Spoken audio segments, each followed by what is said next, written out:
إله إلا الله محمد رسول الله. Alhamdulillah, alhamdulillahi rabbil alamin. Hamdan syakirin, hamdan naimin, hamdan yu'afi ni'amahu wa yukafi mazidah. Ya Rabbana lakal hamdu kama yanbaghi lil jalali wajhikal karimi wa azilmi sultani. Nahmaduhu haqqa hamdihi wa nastaghfiruhu haqqa astaghfarih wa bihi nasta'inu. Asyhadu an la ilaha illallah wa asyhadu anna Muhammadar Rasulullah. Allahumma sholli ala Muhammad wa ali Muhammad. Qala Allah Ta'ala bil Qur'anil Karim, a'udzu billahi minasy syaithanir rajim. Ya ayyuhallazina amanu ittaqullaha haqqa tuqatih wa la tamutunna illa wa antum muslimun. A'udzu billahi minasy syaithanir rajim. Innallaha 'indahu ilmus sa'ah wa yunazzilul ghaits wa ya'lamu ma fil arham wa ma tadri nafsun madza ta'situ ghadan wa ma tadri nafsun bi ayyi fil ardin tamut innallaha alimun kabir. Shadaqallahul azim. Jamaah Jumat yang sangat saya hormati rahimakumullah, marilah kita bersyukur atas nikmat yang diberikan pada kita sekalian pada siang hari ini, sehingga kita masih diberi izin oleh Allah untuk menjalankan ibadah Jumat dengan harapan semoga ibadah kita diterima Allah SWT dan menjadikan kita orang-orang yang diangkat derajatnya di hadapan Allah SWT. Dan selaku khotib, perkenankanlah saya mengingatkan khususnya pada diri kami pribadi, marilah kita menjaga ketakwaan, takwa yang sebenar-benarnya, wala tamutunna illa wa antum muslimun, dan jangan sekali-kali mati kecuali dalam keadaan iman dan Islam. Jamaah Jumat rahimakumullah, pada siang hari ini mari kita merenung dan melihat tentang kegaiban di zaman akhir. Ketika kita bicara kegaiban, maka kita akan mengalami sebuah kesadaran bahwa ilmu kita tidak bisa menembus langit. Ilmu kita dibatasi ruang waktu dan sebuah keterbatasan, sehingga kadang-kadang saat ini di zaman akhir, kesombongan lebay dari pemikiran manusia, sehingga setiap hal yang gaib itu harus disahadahkan. Setiap hal yang sifatnya gaib harus disahadahkan sesuai dengan otak manusia. Padahal sudah kita pahami bersama, yang namanya gaib itu adalah sesuatu yang tidak pernah terlintas di dalam hati, tidak pernah terlihat oleh mata, tidak pernah terdengar oleh telinga sama sekali. Itulah kegaiban dan itu hanya milik Allah. Di dalam surat Al-Fatir ayat 38, Allah SWT menerangkan tentang ini. Innallaha alimul ghaibi samawati wal ard innahu alimun bidatis sudur. Sesungguhnya kegaiban, ilmu gaib itu langit dan bumi hanya milik Allah SWT. Bahkan hanya Allah yang tahu apa yang terjadi fi sudur, yang ada di dada ini. Jadi sebenarnya ayat 38 ini melanjut dari ayat 37. Ayat 37 itu sebenarnya adalah ayat tentang penyesalan dari manusia di akhirat nanti. Di dalam ayat 37, nilai kegaiban itu muncul adanya sebuah penyesalan. Penyesalan itu terjadi karena banyak orang lupa ketika di dunia, baru sadar di akhirat. Ketika dia sudah mendapatkan kitab dengan tangan kiri di surat Al-Haqqah, lalu dia mulai sadar dalam kegaiban, sehingga dia ingin pulang ke bumi. Sehingga kalimatnya menjadi wahum yastorihuna fiha Rabbana ahrijna na'mal solihan ghairal ladzi kunna na'mal awalam nu'amirkum matadzakkaru fi man tadzakkaru faja'akumun nadhir fadzuku fi ma lidzalimin min nasir. Orang-orang itu di akhirat nanti, orang-orang yang menerima kitab dengan tangan kiri bisimalihi, kemudian dia memohon pada Allah untuk kembali ke bumi. Ya Allah, Rabbana ahrijna, keluarkan saya dari sini. Saya akan berbuat baik yang dulu belum saya lakukan. Lalu pelajaran diberikan oleh Allah di surat Al-Fatir 37. Apakah waktu kamu di dunia tidak ada yang memberitahukan peristiwa ini? Apakah tidak ada orang yang mengingatkan bahwa kamu akan dihisab di akhirat ini? Sebuah keyakinan kegaiban yang begitu krusial, yang banyak orang pada saat itu menyesal. Penyesalan itu digambarkan dengan kalimat yang biasa dalam Al-Quran, ya laitani, seandainya saya, ya laitana, seandainya kami. Jadi pelajaran kegaiban itu baru sadar, baru muncul setelah ada di akhirat. Sehingga di dalam surat yang lain, ya, di dalam surat Nuh, ya, ayat 66 itu sampai Allah SWT itu mengingatkan tentang hal ini. Bahkan ya, balid daroka ilmuhun fi akhirati, bahkan banyak orang itu menerima pelajaran tentang kegaiban itu fi akhirati, di dalam surat Nuh ayat 66. Jadi baru sadar adanya kegaiban itu ketika dia di akhirat, bukan kata ada di dunia. Nah, kenapa ini menjadi latar belakang yang sampaikan siang ini? Karena begitu banyak urusan-urusan gaib itu disahadahkan, sehingga akibatnya urusan gaib itu hilang karena otak manusia tidak sampai. Sebenarnya bukan tidak bisa ilmiah, tapi tidak sampai otak manusia, termasuk peristiwa yang ada di akhirat nanti.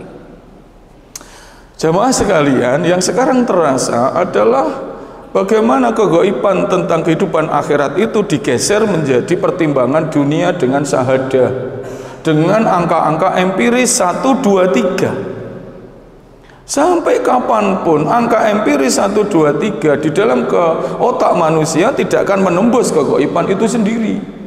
Mari kita lihat di surat As-Sajdah ayat 5, Al-Hajj ayat 47. Yudabirul amro minas sama ilal ardi thumma ya'ruju ilaih biyaumin kana miqdaruhu alfasanati mimma ta'udun, kata Allah. Teksnya sama persis, Al-Hajj 47 dengan surat As-Sajdah ayat 5. Urusan langit dan bumi urusanku, kata Allah. Lalu aku hitung urusan akhirat, 1 hari di akhirat sama dengan 1000 tahun di dunia. Jadi dalam konteks ini hitungannya bukan lagi hitungan empiris. Ketika kita bicara agama urusan akhirat, hitungannya adalah kegaiban. Kalau kita hitung dengan empiris, kita punya umur 100 tahun, itu di akhirat cuma 2,5 jam. Bagaimana kita mau tinggal di surga selama-lamanya jutaan tahun? Ketika konsepnya adalah bahwa kita hanya punya umur 100 tahun, lalu yang 100 tahun untuk ibadah.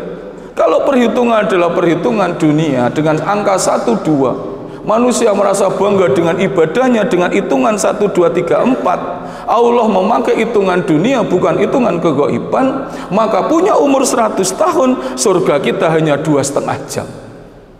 Padahal justifikasi kita di akhirat adalah kholidina fi abada.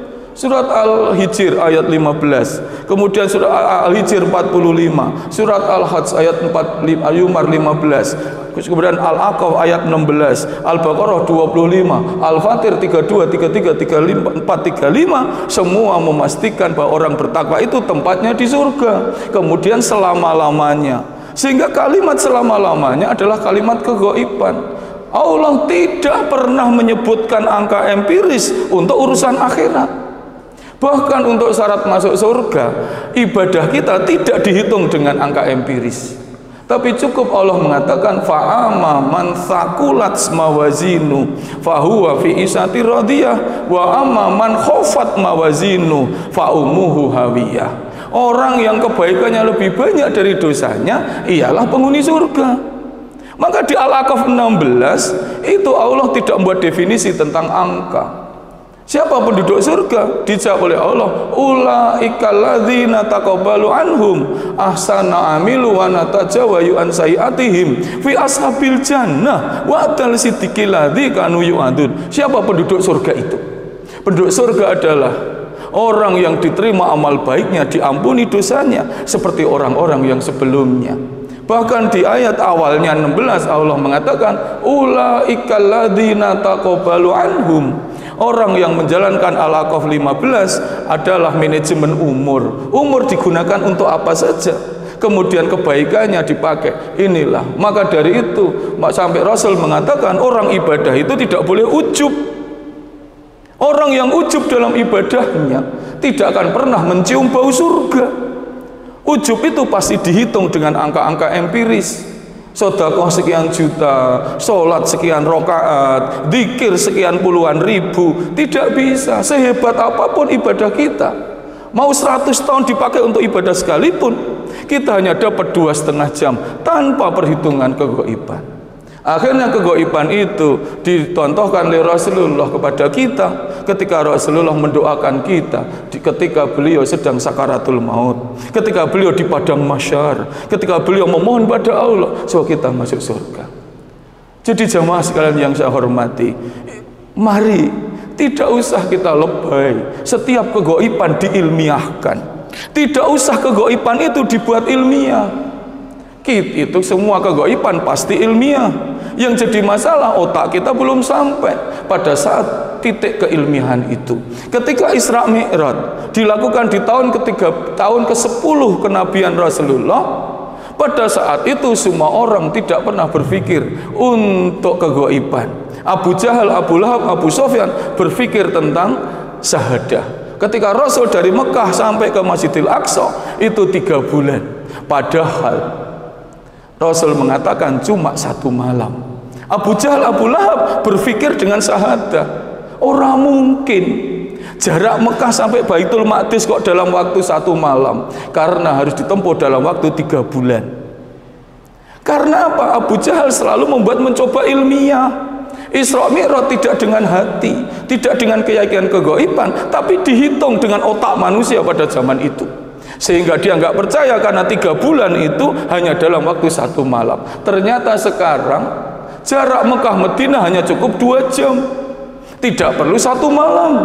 Dengan pesawat butuh berapa lama? Ribuan tahun menjawab pertanyaan itu. Sama yang sekarang.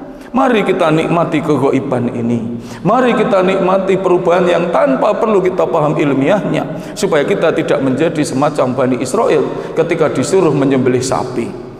Sembelihlah sapi. Kita mulai ayat 265 Al-Baqarah. Apa kata Bani Israel? Harusnya cukup samina wa ata'na, tapi dia harus melakukan kajian. Sapinya itu merah apa kuning? Kuning dijawab oleh Allah. Dia nggak mau. Dilihat lagi secara empiris lagi, sapinya jantan atau betina. Allah mengatakan betina, ayo segera disembelih. Tapi Bani Israel mengatakan sebentar, kenapa harus betina? Kenapa harus kuning? Tanya lagi, apakah sapinya pernah untuk bekerja apa belum? Dijawab oleh Allah belum. Silahkan disembelih. Akhirnya ayat ini ditutup. Kata Allah, Bani Israel itu terlalu banyak bertanya dan nyaris tidak melakukan apa-apa. Biarkan kegaiban itu menjadi indah. Karena syarat orang bertakwa di Al-Baqarah adalah percaya kepada kegaiban. Tidak usah mulai diilmiahkan. Ketika otak kita tidak sampai, lalu kita mengatakan, perintah itu menjadi salah karena tidak masuk akal. Inilah sekuler yang sesungguhnya.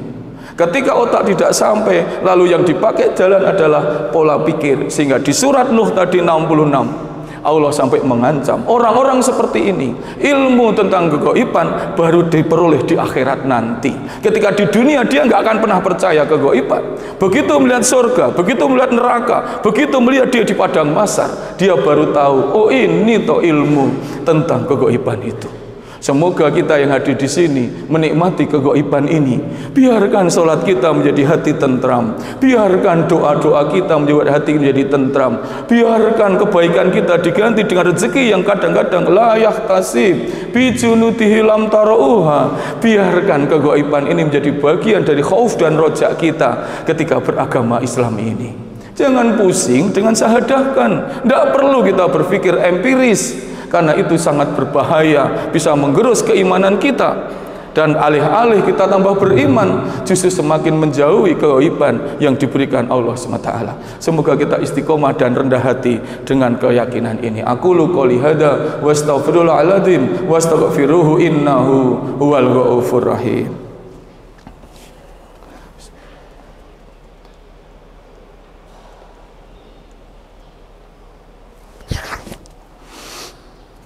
Alhamdulillahirabbil alamin. Asyhadu an la ilaha illallah wa asyhadu anna Muhammadar Rasulullah. Allahumma shalli ala Muhammad wa ali Muhammad.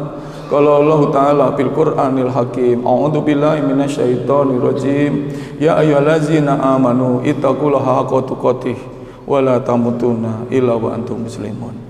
Jemaah sekalian yang sangat saya hormati, perkenankanlah di khutbah yang kedua saya menyampaikan ada 5 kunci keghaiban yang tidak perlu kita berpikir panjang untuk samina wa ata'na. Innallaha 'indahu ilmus sa'ah. Surat Luqman, surat ke-31 ayat 34. Sesungguhnya ilmu tentang waktu itu milik Allah SWT. Yang kedua, wa zunazilul ghaib. Ilmu tentang kapan kebaikan diturunkan. Ghaib itu kita akui sebagai hujan. Tapi dalam konteks Al-Luqman ini adalah kebaikan. Jadi kunci gaib 1, kita tidak tahu tentang waktu. Kapan kita dimatikan, kapan kita dihidupkan. Yang kedua adalah gaib, kapan kebaikan diturunkan, di mana, seperti apa bentuknya. Kalau di At-Taubah 40 kalimatnya menjadi biyatihi bijunudihi lam tarouha, tentara yang tidak kelihatan. Yang ketiga, wa ya'lamu ma fil arham. Kegaiban yang ketiga adalah apa yang terjadi di dalam kandungan. Kita tidak ada yang ingat apa yang terjadi, dan karena memang Allah mengatakan kegaiban yang ketiga kuncinya adalah ada dalam kandungan. Walaupun kita tahu dalam kandungan kita pakai Al-Mu'minun 12:14, Al-Hajj ayat 5, Ar-Rum 21:22, Al-Ahqaf 172. Konteks Al-Quran tidak mensyahadatkan yang gaib, tapi menerangkan apa yang terjadi di dalam kandungan itu, semua ayat yang ada. Kemudian yang ketiga, wa ma tadri nafsun madza taksibu ghadan, itu yang keempat. Kamu tidak tahu apa yang terjadi di hari esok. Biarkan itu menjadi kegaiban. Dengan penuh harapan kita berdoa, semoga hari esok adalah hari yang diridhoi oleh Allah SWT. Biarkan itu datang mengalir. Wa yuwafili mayasa wa yuadibu mayasa wallahu ala kulli syai'in qadir. Arep tak bendu ya urusanku, arep tak apura ya urusanku. Biarkan itu menjadi keputusanku. Sebuah qanaah yang luar biasa. Yang ketiga, wa ma ta'dri nafsun bi ai fil ardin tamut.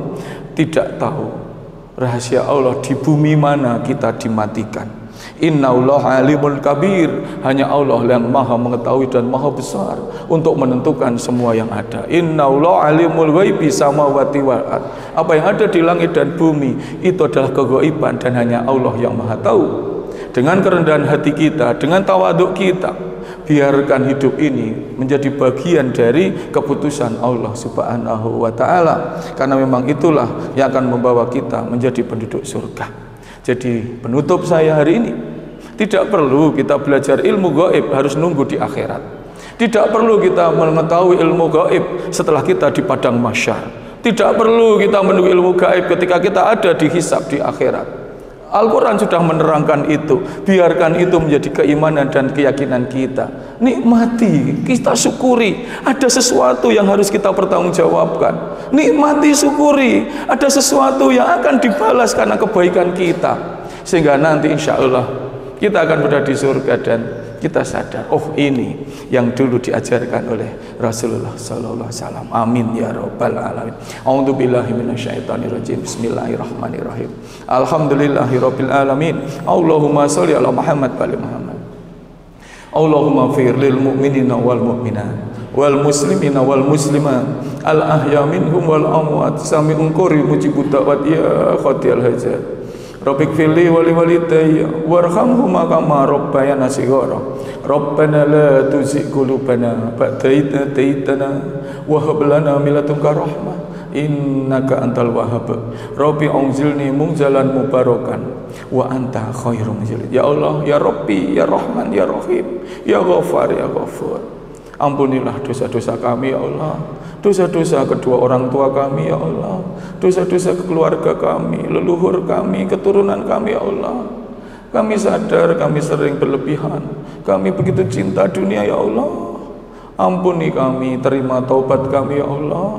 Jauhkanlah kami dari cobaan dan ujian, sekiranya kami tidak sanggup memikulnya ya Allah. Masukkan kami orang-orang yang mencintai Rasul-Mu ya Allah. Masukkan kami golongan orang yang mati dalam keadaan ahlul jannah, husnul khatimah ya Allah, husnul khatimah ya Allah, husnul khatimah ya Allah. Rabbana dzalamna anfusana wa illam taghfir lana wa tarhamna lanakunanna minal khasirin. Allah nas'aluka ilman nafi'an, rizqan halalan thayyiban, wa amalan mutaqabbalan. Rabbana atina fid dunya hasanah wa fil akhirati hasanah wa qina adzabannar.